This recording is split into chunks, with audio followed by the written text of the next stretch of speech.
The Monster in the Twilight. By Jorg. Chapter 15. Sundown. The long shadows of twilight were drawing across the thatched roofs of Ponyville, coiling and twisting as if they were alive while slowly filling the alleyways and streets with darkness. The fleeting sunset highlit the non-stop flow of Pegasi bringing wounded changelings to the small hospital, or their part done, just returning to their loved ones to shake off the nightmare of body parts and green blood. The rescue effort had been an epic undertaking of unprecedented scale. The summer sun celebration's pomp and pageantry had been quickly cast aside in trade for bandages and care in a muddy crater. In the end, wounded changelings had been digging through piles of bodies with their own hooves for the last survivors in the growing darkness, even as the area's small-town volunteers refused to leave until the last semi-conscious body was loaded. Too many of the ponies had lost ancestors to the carnivorous denizens of the Everfree, and even though the changelings were a strange and exotic race, a certain bond had been established in the bloody rescue effort. More than one pony home would welcome a tired visitor tonight, and the doors to the celebration had been flung wide open to welcome the changelings who still were able to attend.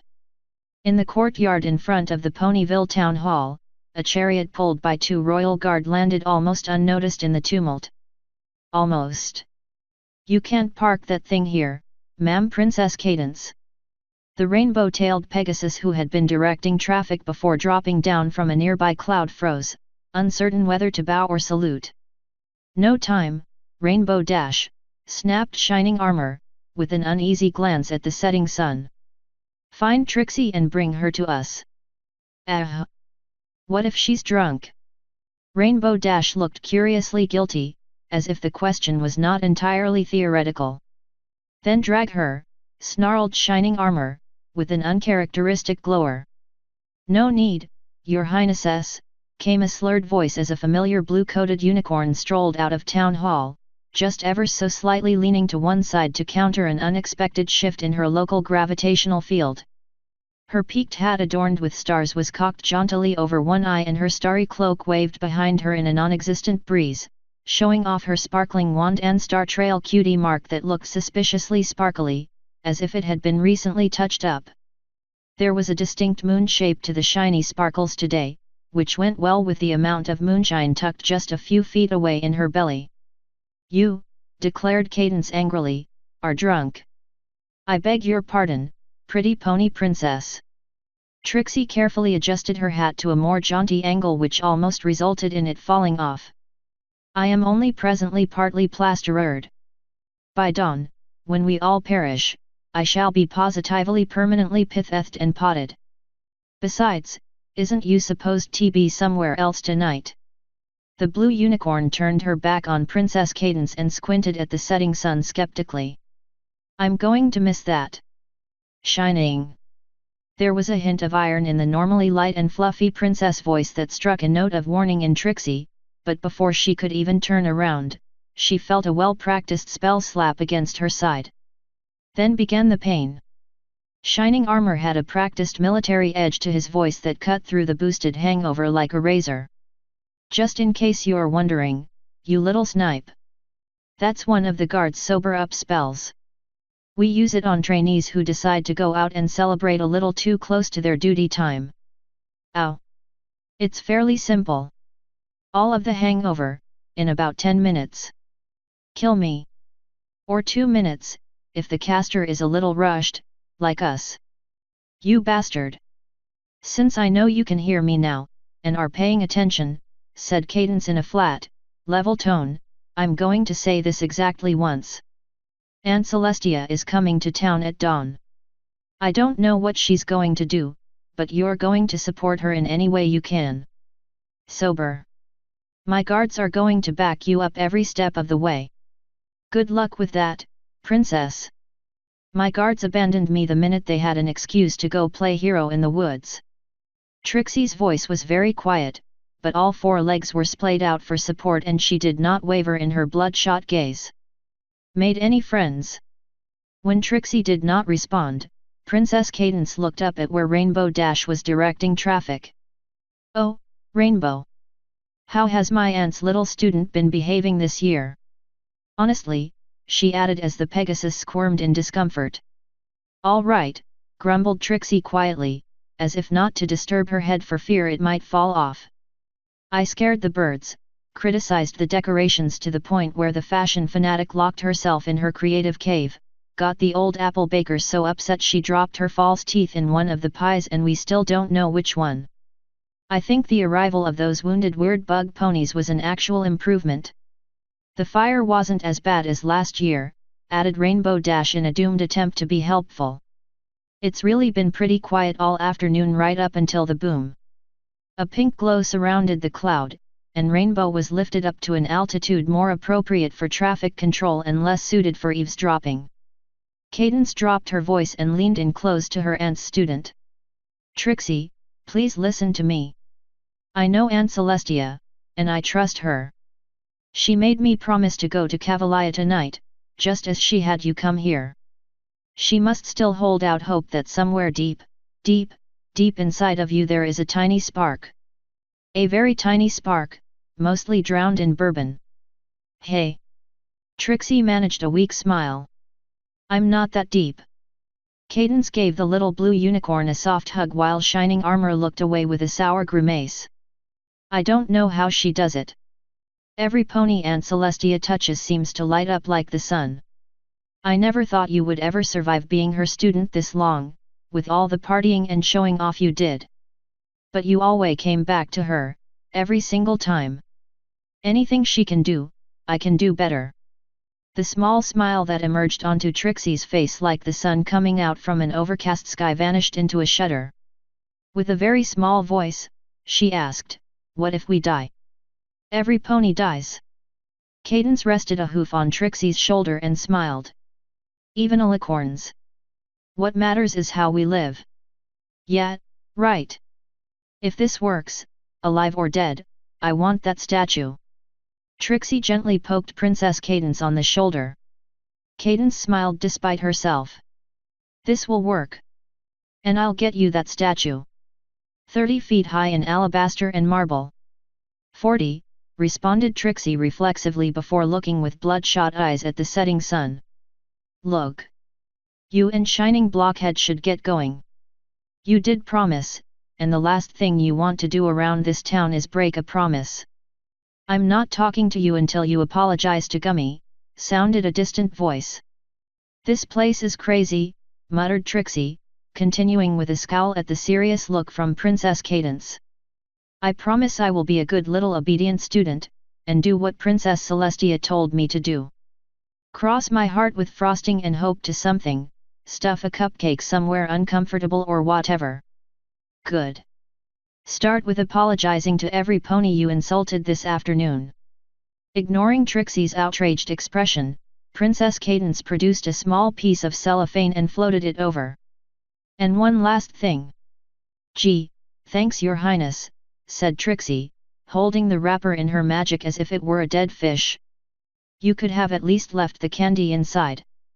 We found it next to a place where Twilight was, said Cadence with a sniff, her wing clutched tightly around some unseen object. She has friends. Wonderful. Trixie rolled her eyes and sighed.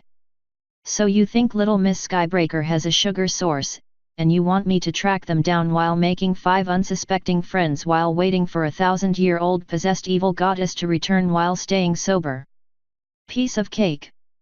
Princess Cadence seemed to walk as if the entire country rested on her back when she returned to the chariot, barely dragging herself on board alongside a similarly tired-looking Shining Armor with little of her usual royal grace. She did not even look back when their guards swooped them up into the air and headed away from the small town, leaving Trixie all alone again, as usual. Well, almost alone. Any ideas, guys? She asked the 3 identical royal guard Pegasi who stood back at a respectful distance. We've got a little over 8 hours for me to make friends or the world ends. Where's Spike? Asterisk asterisk asterisk. The sun lay close to the horizon before Princess Celestia took wing, launching herself out of the royal throne room window in a maneuver that had earned her some seriously cross looks from her guards over the centuries.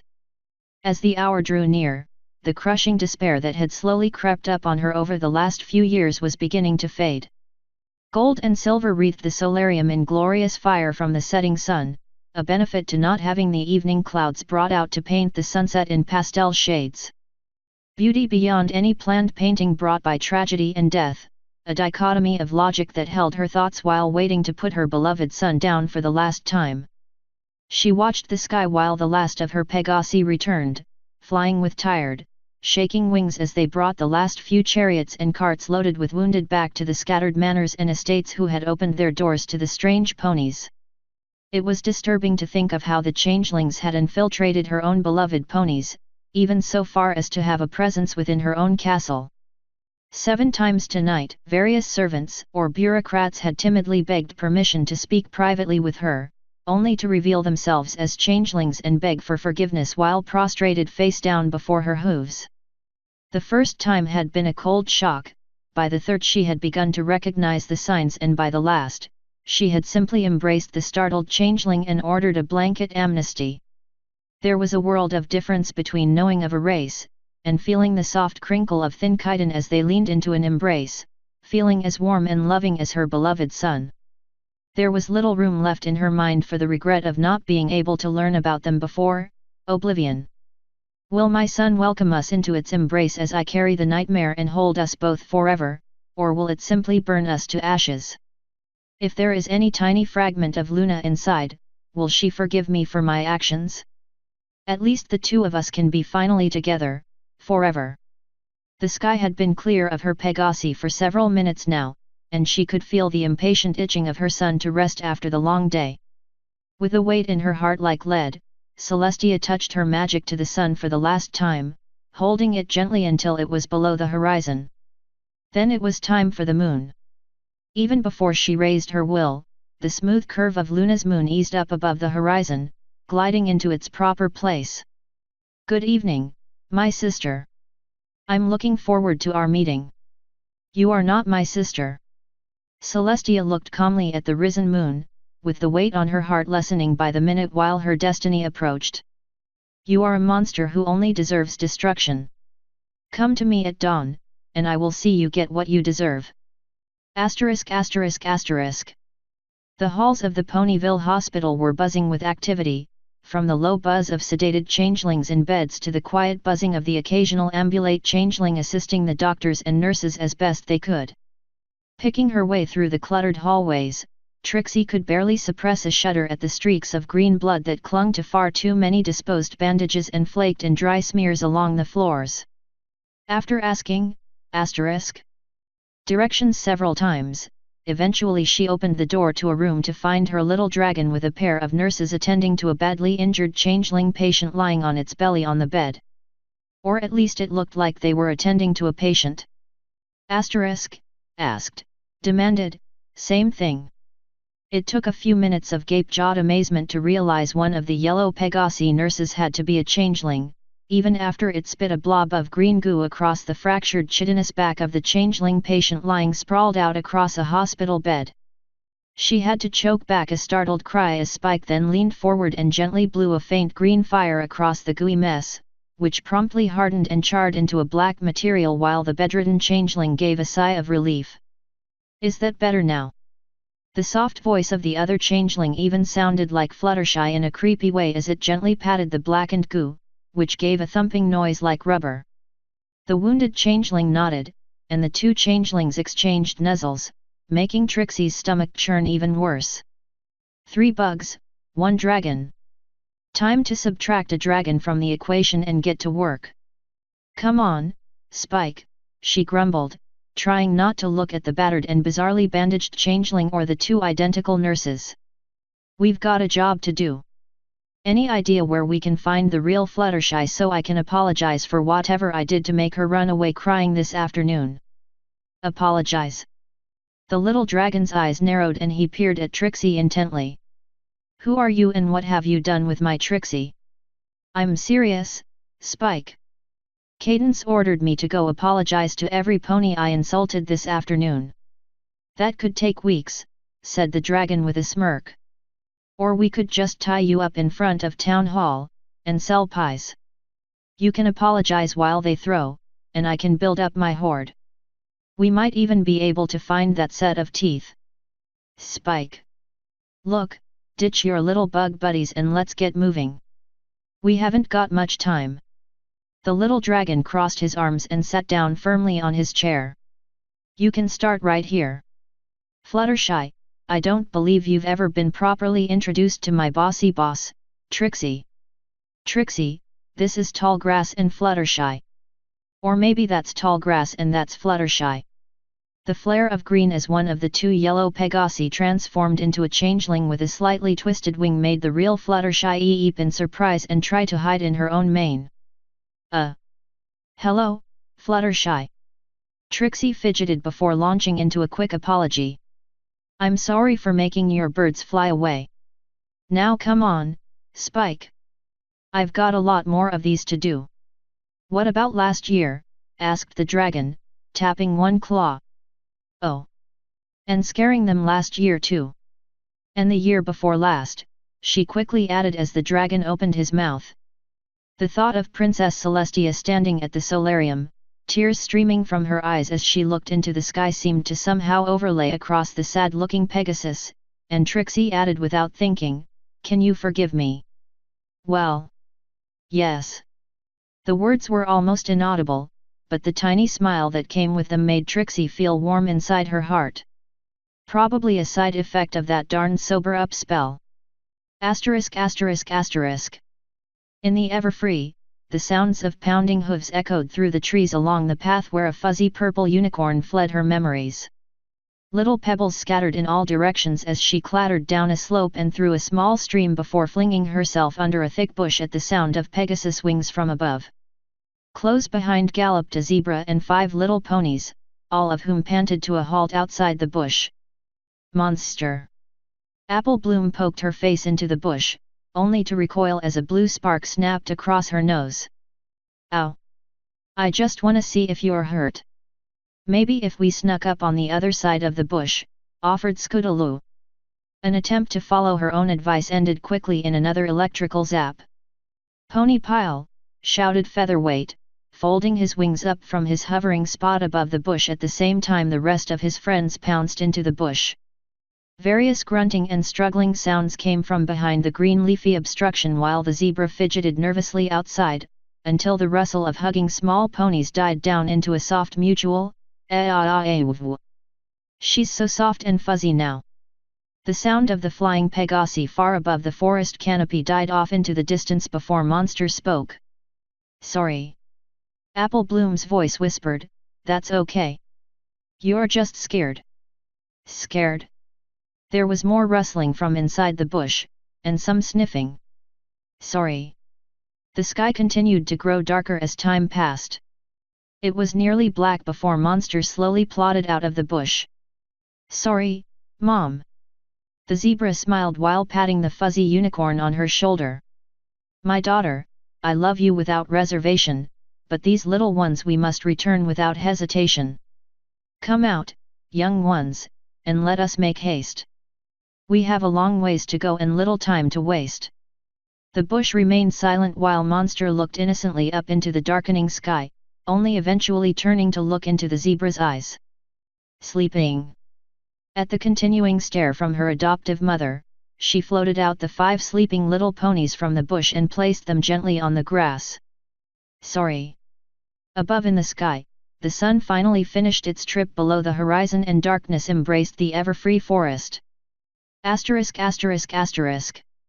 In a ruined castle in the middle of the Everfree forest, a faint light began to shine out of long broken windows.